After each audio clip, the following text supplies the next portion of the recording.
नमस्कार, स्वागत है आपका हमारे YouTube चैनल में। जय हिंद, जय हिंदी।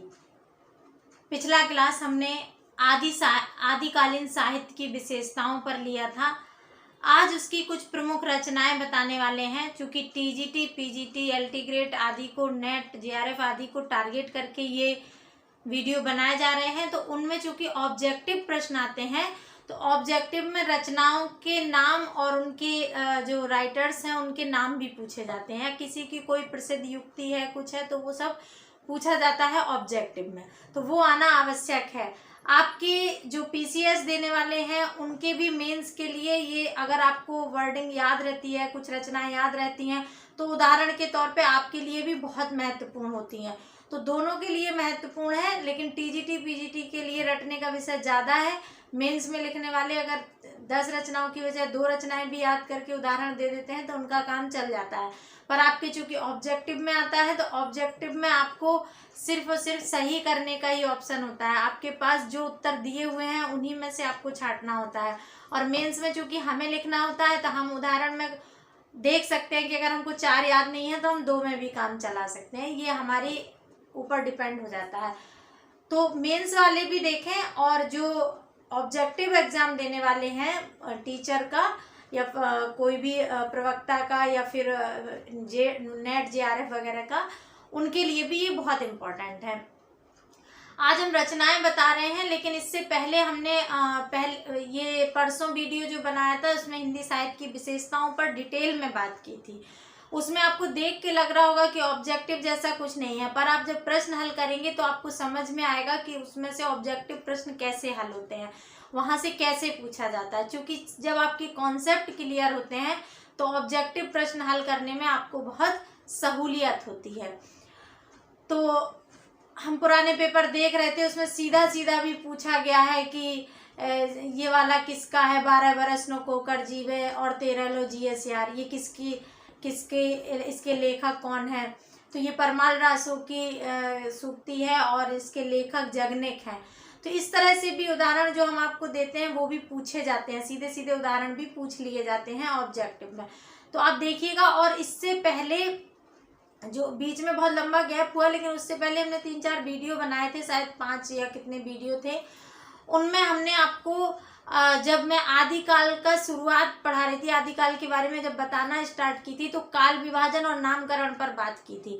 तो काल विभाजन से भी आपको प्रश्न पूछे जाएंगे, नामकरण से भी आपको प्रश्न पूछे जाएंगे। आपको पूछा जा सकता है कि पहला कवि आदिकाल का कौन सा था, या किसने किस काल से प्रारंभ होता है आदिकाल, या किसने क्या नाम दिया है आदिकाल को।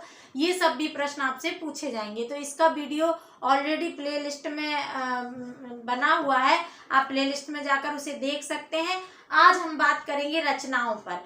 चूंकि पहले हम आदिकाल को पूरी तरह आपको समझा चुके हैं, तो आज हम बात करेंगे सिर्फ और सिर्फ आदिकाल की कुछ रचनाओं पर, और कुछ ऐसे महत्वपूर्ण बिंदु जो रचनाएं भले ना हो लेकिन आपके काम के हैं, आपसे उनमें से प्रश्न आपसे पूछे जाते हैं। एक काम और आपको करना है, जब भी आप ये वीडियो देखें तो आप अपने पुराने पेपर अवश्य देखें कि उनमें ये सब पूछा जा रहा है या नहीं पूछा जा रहा है, आप वो प्रश्न सॉल्व कर पा रहे हैं या नहीं कर पा रहे हैं। ये आपकी जिम्मेदारी है और आप इसे अवश्य करिएगा। आइए देखते हैं आदिकाल की प्रमुख रचनाएं एवं कुछ महत्वपूर्ण तथ्य। जैसे हमने डिवाइड किया था जैन साहित्य, बौद्ध साहित्य, लौकिक साहित्य, रासो साहित्य आदि में। तो रासो साहित्य में जब हम रासो साहित्य बता रहे थे उस समय भी उसकी रचनाएं बताए थे, आगे भी बताएंगे। अभी आप जैन साहित्य की कुछ महत्वपूर्ण रचनाएं देखिएगा। ये रचनाओं के नाम हैं, रचनाएं, और ये लेखक हैं। श्रावकाचार्य, ये जैन धर्म की एक रचना है, जैन साहित्य की रचना है श्रावकाचार्य। इसके लेखक कौन है? देवसेन। देवसेन की रचना है श्रावकाचार्य। आप इसी वीडियो को 2-3 बार देख लेंगे, आपको याद हो जाएगा। श्रावकाचार्य किसकी रचना है? देवसेन की। देवसेन की रचना का नाम क्या है? श्रावकाचार्य। याद रखिएगा, श्रावकाचार्य किसकी रचना है? देवसेन की। देवसेन की कौन सी रचना है? श्रावकाचार्य। भरतेश्वर बाहुबली रास, ये रचना का नाम है भरतेश्वर बाहुबली रास किसकी रचना है? ये शालिभद्र सूर्य की रचना है। ये जैन साधु है, जैन साहित्यकार है शालिभद्र सूर्य। इन्होंने कौन सी रचना लिखी है? भरतेश्वर बाहुबली रास। भरतेश्वर बाहुबली रास किसकी रचना है? तो शालिभद्र सूर्य की। शालिभद्र सूर्य की रचना कौन सी है? भरतेश्वर बाहुबली रास। देवसेन की रचना क्या थी? श्रावकाचार। शालिभद्र सूर्य की कौन सी रचना है? भरतेश्वर बाहुबली रास। चंदनबाला रास आसगु की रचना है। आसगु की रचना है चंदनबाला रास। चंदनबाला रास किसकी रचना है? आसगु की। स्थूलभद्र रास, स्थूलिभद्र रास ये जिन धर्म सूर्य की रचना है। स्थूलिभद्र रास ये जिन धर्म सूर्य की रचना है। जिन धर्म सूर्य की रचना का क्या नाम है? स्थूलिभद्र रास। रेवंत गिरिरास रचना का नाम है रेवंत गिरिरास। इनमें देखना आप जैन धर्म को, आप जैन अगर ये पूछ दिया जाए इनमें से कौन सी जैन धर्म की रचना है, तो देखना जैन धर्म की ज्यादातर रचनाओं में रास लगा हुआ है लास्ट में, पहचानने के लिए। अगर आपको बौद्ध धर्म की, लौकिक साहित्य की और सबकी रचनाएं दे दें, सिख धर्म की आदि की, और पूछ दिया जाए किसकी रचना इसमें से जैन धर्म की कौन सी रचना है, तो आप रास देखकर भी पहचान जाएंगे कि ये जैन धर्म की है। कंपलसरी नहीं है पर ज्यादातर में लगा हुआ है। सिख धर्म की जो रचना है उन्हें हिंदी में सम्मिलित नहीं किया जाता है, ठीक है। ये भी पूछा जा सकता है कि जैन साहित्य, बौद्ध साहित्य, लौकिक साहित्य, सिख साहित्य, चार देने पूछा जाए इसमें से हिंदी साहित्य में के अंतर्गत कौन सा नहीं आता है, तो वो सिख साहित्य। तो स्थूलिभद्र रास जिन धर्म सूरी की रचना है। रेवंत गिरिरास विजय सेन सूरी की रचना है। विजय सेन सूरी की रचना है रेवंत गिरिरास। रेवंत गिरिरास किसकी रचना है? तो विजय सेन सूरी की रचना है। नेमिनाथ रास किसकी है? सुमतिगढ़ की। सुमतिगढ़ की क्या रचना है? नेमिनाथ रास। नेमिनाथ रास सुमतिगढ़ की रचना है। एक बार और देख लेते हैं। श्रावकाचार देवसेन की है। भरतेश्वर बाहुबली रास शालिभद्र सूर्य की रचना है। चंदनवाला रास आसगु की रचना है। स्थूलिभद्र रास जिन धर्म सूर्य की रचना है। रेवंत गिरिरास विजय सेन सूर्य की रचना है। नेमिनाथ रास सुमतिगढ़ की रचना है। अब हम बात करेंगे बौद्ध साहित्य पर। बौद्ध साहित्य के देखिए दोहा कोश किसकी है? सरहापा की। इन्हें आदिकाल का प्रथम कवि भी माना गया है। दोहा कोश किसकी? सरहपा की। चर्यापद किसकी? सबरपा की। सबरपा की रचना चर्यापद। सरहपा की रचना दोहा कोश। दोहा कोश किसकी रचना है? सरहपा की। चर्यापद किसकी रचना है? सबरपा की। रहस्य भावना ये किसकी है? लुइपा की। लुइपा की रचना कौन सी है? रहस्य भावना। लुइपा की रचना कौन सी है? रहस्य भावना। योगचर्या, योगचर्या डोम्भिपा की रचना है। योगचर्या किसकी है? डोम्भिपा की रचना है। योगचर्या डोम्भिपा की रचना है। किसकी रचना है? डोम्भिपा की कौन सी रचना है? योगचर्या। कणप्पा के 74 ग्रंथ हैं, इसलिए इनके नाम जानना जरूरी नहीं है, पर पूछा जा सकता है कणप्पा ने कितने ग्रंथों की रचना की, तो 74 ग्रंथों की। लौकिक साहित्य के अंतर्गत ढोला मारूरा दुहा एक जन साहित्य है और एक खालिक बारी है जो अमीर खुसरो की है। अमीर खुसरो की। इसी खालिक बारी में पहेलियां, मुकरियां, दो सुखने, ये सब इन्हीं की हैं, अमीर खुसरो की। खालिक बारी भी है, पहेलियां भी है, मुकरियां भी हैं और दो सुखने भी हैं। लिख देते हैं अमीर खुसरो की पहेलियां, मुकरियां, दो सुखने, ये सब किसकी है? ये सब अमीर खुसरो की रचना है। इसे मिटा के हम आगे की कुछ महत्वपूर्ण तथ्य लिखते हैं, देखिएगा।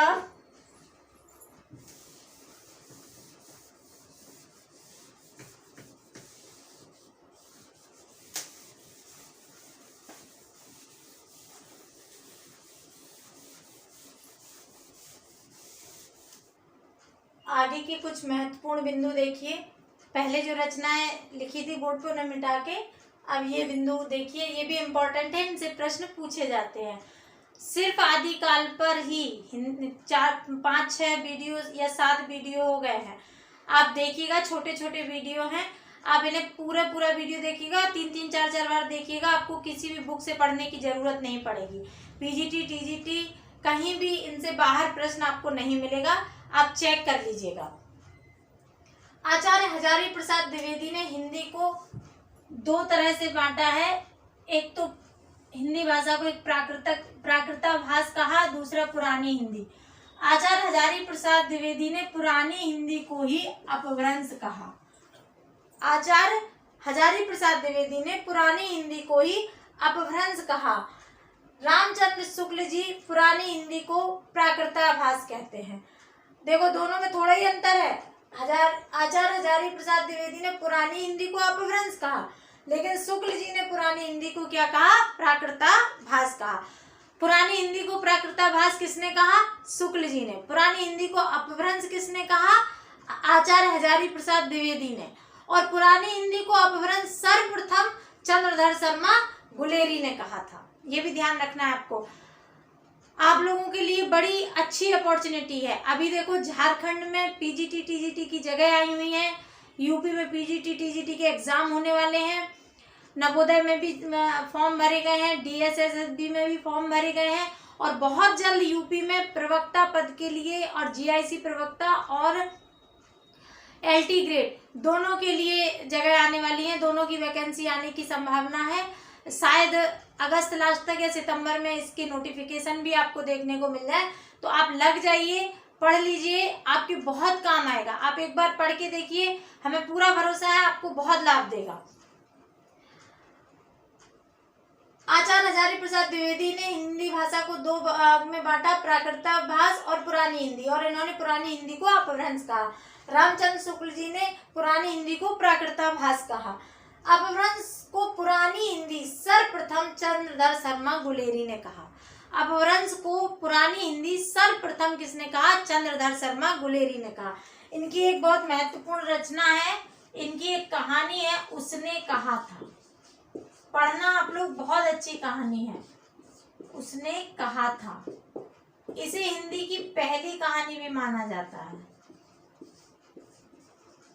हिंदी की पहली कहानी उसने कहा था। ये एक प्रेम कथा है जो फ्लैशबैक में चलती है। जैसे मूवी में फ्लैशबैक दिखाया जाता है ना, ऐसे ही ये कहानी पूरी फ्लैशबैक में चलती है। सरदार लहना सिंह की बारे में, ये द्वितीय विश्व युद्ध पे लिखी गई है, उसी की पृष्ठभूमि पर है ये कहानी। छोटी सी कहानी है, उसने कहा था। फ्लैशबैक में ये कहानी चलती है, बहुत प्यारी कहानी है। इसमें प्लेटोनिक लव दिखाया गया है। आप पढ़िएगा, आपको बहुत आनंद आएगा। हिंदी की पहली कहानी माना जाता है इसे। तो अपभ्रंश को पुरानी हिंदी सर्वप्रथम किसने कहा? चंद्रधर शर्मा गुलेरी ने। अपभ्रंश का वाल्मीकि कहा जाता है स्वयंभू को। स्वयंभू को अपभ्रंश का वाल्मीकि कहा जाता है। अपभ्रंश का वाल्मीकि किसे कहा जाता है? स्वयंभू को। स्वयंभू की बड़ी प्रसिद्ध रचना है पौम चरियु। पौम चरियु, ठीक है। ये अपभ्रंश के शब्द इसलिए भी इस तरह के हैं। चरियु का मतलब चरित होता है। भविष्यत कहा, ये कथा, कहा का मतलब कथा होता है। भविष्यत कहा ये किसकी है? धनपाल की रचना है। इसे लौकिक चरित काव्य कहा जाता है। लौकिक चरित काव्य किसे कहा जाता है? भविष्यत कहा को। ये किसकी है? ये धनपाल की है। अपभ्रंश का भवभूति किसे कहा जाता है? पुष्पदंत को। अपभ्रंश का वाल्मीकि कहा जाता है स्वयंभू को। अपभ्रंश का भवभूति कहा जाता है पुष्पदंत को। पुष्पदंत को अपभ्रंश का भवभूति कहा जाता है, जबकि स्वयंभू को अपभ्रंश का वाल्मीकि कहा जाता है। इसमें कंफ्यूज मत होइएगा। पुष्पदंत की 3 महत्वपूर्ण रचनाएं हैं। महापुराण, जयकुमार चरियु, जसहर चरियु। 3 है, महापुराण, जयकुमार, जसहर। महापुराण, जयकुमार, जसहर किसकी रचना है? पुष्पदंत की। पुष्पदंत को क्या कहा जाता है? अपभ्रंश का भवभूति। और अपभ्रंश का वाल्मीकि किसे कहा जाता है? स्वयंभू को। स्वयंभू की रचना कौन सी है? पौम चरियु। राउरवेल, राउरवेल एक रचना है जिसे रोडा ने लिखी है। रोडा कवि थे, रोडा नामक कवि, जिनकी रचना है राउरवेल। ये हिंदी का प्रथम चंपू काव्य माना जाता है। राउरवेल को हिंदी के प्रथम चंपू काव्य की प्रथम कृति माना जाता है। किसे? राउरवेल को। चंपू काव्य की हिंदी में चंपू काव्य की प्रथम कृति किसे माना जाता है? राउरवेल को। ये किसकी रचना है? रोड़ा की। चंपू काव्य क्या होता है? चंपू काव्य उसे कहते हैं जिसमें गद्य और पद एक साथ होता है। गद्य और पद जब साथ साथ लिखा जाता है तो उसे चंपू काव्य कहते हैं। तो चंपू काव्य हिंदी में चंपू काव्य की प्रथम कृति कौन सी है? राउरवेल। किसकी रचना है? रोड़ा की। उक्ति व्यक्ति प्रकरण, ये एक व्याकरण ग्रंथ है जो दामोदर शर्मा का है। दामोदर शर्मा का व्याकरण ग्रंथ है जिसका नाम है उक्ति व्यक्ति प्रकरण। उक्ति व्यक्ति प्रकरण क्या है? व्याकरण ग्रंथ है। किसका है? दामोदर शर्मा का। देसिल बैना सब जन मिठा, ये एक सूक्ति है, उक्ति है। किसकी है? विद्यापति की। विद्यापति ने कुल कितनी रचनाएं की हैं? 14 रचनाएं। परमाल रासो किसकी रचना है? जगनिक की, जिसमें आला उदल का वर्णन है। खुमान रासो दलपति विजय की रचना है। बीसल देव रासो नरपति नाल की रचना है। यह एक प्रेम ग्रंथ है, यह श्रृंगार ग्रंथ है। एक और है पृथ्वीराज रासो,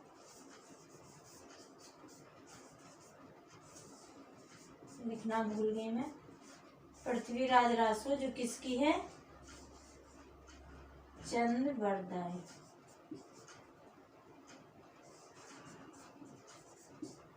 ठीक है, एक बार रिकॉल कर लेते हैं। आचार्य हजारी प्रसाद द्विवेदी ने हिंदी को 2 भागों में बांटा। हिंदी भाषा को प्राकृताभास और पुरानी हिंदी। पुरानी हिंदी को इन्होंने अपभ्रंश कहा। रामचंद्र शुक्ल जी ने पुरानी हिंदी को प्राकृताभास कहा। अपभ्रंश को पुरानी हिंदी सर्वप्रथम चंद्रधर शर्मा गुलेरी ने कहा।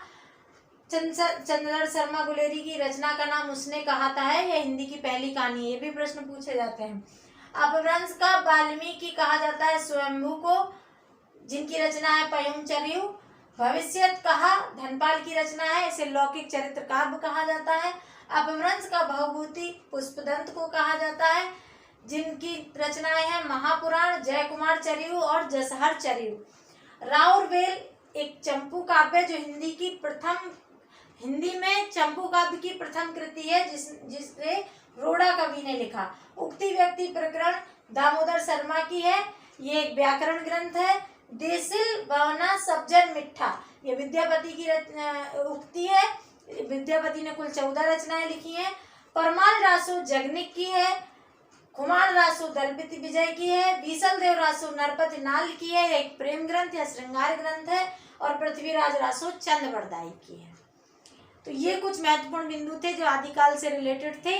अब अगर आदिकाल में कुछ बचा होगा तो हम नेक्स्ट वीडियो में आपसे चर्चा करेंगे, अन्यथा अगले में हम आपसे भक्ति काल पर चर्चा करेंगे। भक्ति काल से जो भी प्रश्न आपके बनते हैं उन पर हम चर्चा करेंगे। तो आप लोग लगे रहिएगा, जुटे रहिएगा, तैयारी दमदार तरीके से करिए। नोटिफिकेशन आने का वेट मत करिए, लगे रहिए। नोटिफिकेशन तो आ ही जाएगा, तैयारी कंप्लीट रहेगी तो नोटिफिकेशन कभी भी आए एग्जाम क्रॉस हो जाएगा। हमारी शुभकामनाएं आपके साथ हैं। हमारे साथ जुड़े रहने के लिए धन्यवाद।